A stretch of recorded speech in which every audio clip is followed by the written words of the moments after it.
Good news continues to follow Manchester United after that victory over Everton, a convincing one at that, in which our youngster Leandro Garnacho was man of the match for his stellar performances that saw us get two penalties and be denied one. Well, Kobbie Mainoo is in things. My name is Webb. Welcome to the United Hotspot. And guess what? Kobbie Mainoo is going to have his wages tripled by Manchester United just months after him being promoted to the senior team. Now, just a few months ago, if you do recall, I was here telling you that Kobbie Mainoo's contract had already hit a double the £10,000 per week he was earning, because by virtue of him going into double figures of matches played for United, he had his wages doubled to £20,000 per week. Now, Man United, I've been telling you, have been holding talks with him in recent weeks to try and see that they tie him down to a longer contract.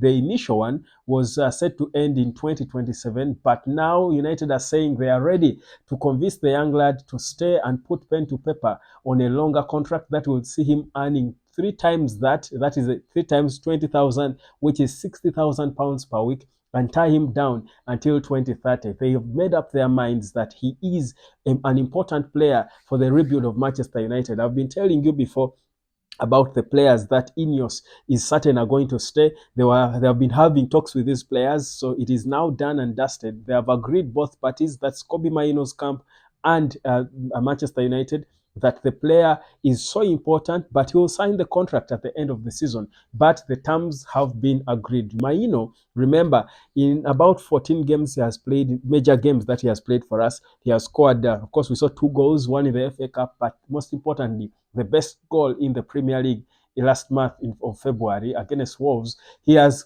proven to be an important player in Man United, has stabilized our midfield, and trust me, he should be the first name whenever Erik ten Hag is naming his matchday squad. So Mainoo has fallen into things at the right time. I think it's a good psych for him just after winning that goal of the month award. Then, we are way back to winning ways, beating Everton in a convincing way that we did. I feel it's a good thing seeing that we have finally convinced this boy to stay, because trust me, speculations had started. Teams like Real Madrid were watching. There was talk of Man City. And you see, for these youngsters lately, if you don't show them that they are important to your plans and your project, it's possible that they can shock you and surprise you and move on. So it's a big, big victory for Man United, because this boy, I keep saying it, he has got attributes of a captain. He's a leader in every sense of the word. And trust me, in the future, he could be a future captain of Manchester United. Now, as that happens, of course,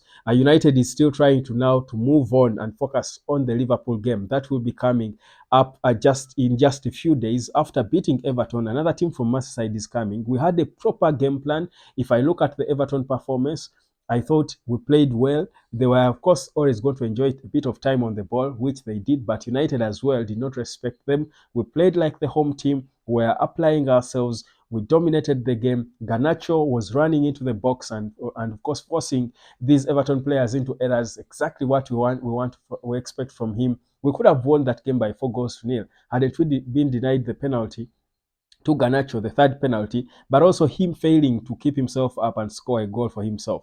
But the 2-0 victory and the manner in which it came, to be honest, I personally feel like this 2-0 victory was more convincing that the 3-0 victory beat them in the reverse fixture. In the reverse fixture, I felt Everton dominated us. This time, we really, really applied ourselves. We are putting good passes together. We played good football, and it was a calm game. We did not look like we were under pressure at all, which I love to see. And we saw in a rare way that most of our players were performing, were putting on performances. I thought Andre Onana was good.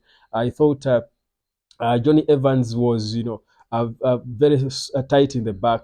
Varane, of course, as always, look, when he's fit, he's amazing. Diogo Dalot on the right was impressive. Lindelof tried. He was even having chances at goal trying to shoot.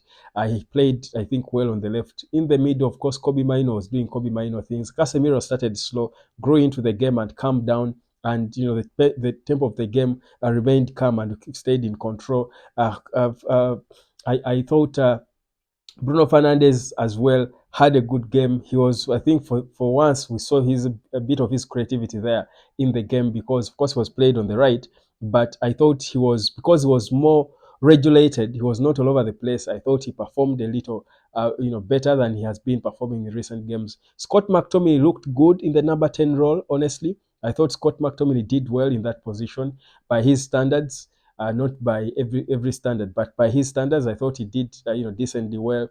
Marcus Rashford tracks back and was putting in the hard yards. Garnacho, of course, was such a baller. But for me, the two standout players, besides Garnacho, who was obvious man of the match, the one other standout player was Andre Onana.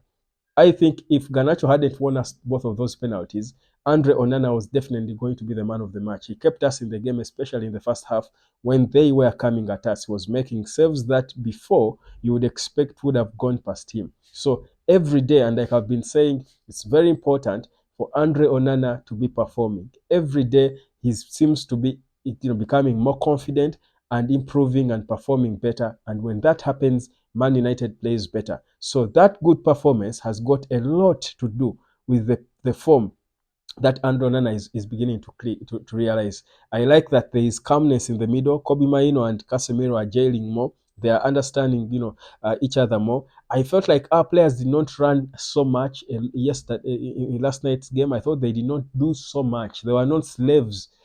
This time, yes, they were organized. They were tracking back, but in an organized manner, in a less tedious manner. I felt so. I thought for me, for once, they looked like they enjoyed their football, because I've struggled for a long time to see Man United players enjoy their football. I thought in that win against Everton, some of these players really, really enjoyed their football. We saw the freedom that Garnacho had, flying to the right, then cutting inside, then goes to the left.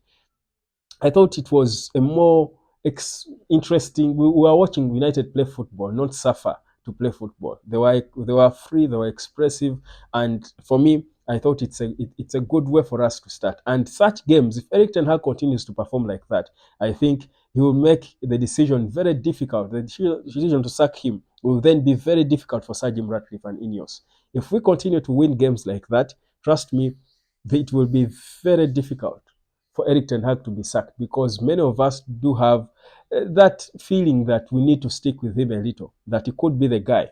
But before, he has not been making it easy for us to back him. But such performances can give us a second thought. And Sir Jim, of course, who is the most important person in all this, can get a second thought about the future of Erik ten Hag. So it's a good thing to see. We know that in the next game, Rasmus Højlund is expected back. So is Harry Maguire and Aaron Wan-Bissaka. So those are three players we expect in the next game against Liverpool. Big boosts those will be. It is also reported that Mason Mount too could return. That is according to Erik ten Hag after the international break. So again, we are beginning to get back, of course, our team. But for me, I don't want to focus on those who are not there. I think with the exception of Højlund and Harry Maguire, the rest who have been out long time, the likes of Tyrell Malaysia, Mount, and name them. I don't want to focus on those. I want to focus on the players who are there and who can be available. If we play the way we did against Everton, we can beat any team. We are Man United, and that is how you play with a statement. Erik ten Hag apparently has revealed somewhere, I read something somewhere that he revealed that in December he spoke to his medical team before making the decision to send back to the decision on the duration of Sergio Reguilon's contract. He was convinced by the medical team of Man United that he would have both his left backs fit. Luke Shaw and Tyrell Malaysia would both be fit by January, according to Erik ten Hag. That's what he revealed. But he was disappointed, and certainly we are suffering because of the lack of a natural left back in the team. But really, I think we need now to look beyond the blame game and everything, and focus on the players we have and what they can do. Because against Everton, we really showed that if we come with belief, character, confidence, and application with a proper game plan that we believe in, we can beat any team regardless of who is fit or who isn't. So for me, it was a respectable performance from Manchester United that I strongly believe we can build on and beat Liverpool, who is a bigger rival that we need to beat even more. If we beat Everton the way we did, we can beat Liverpool at Old Trafford, knock them out of the FA Cup. It's our closest chance to a title. It's the closest we are to a title this season.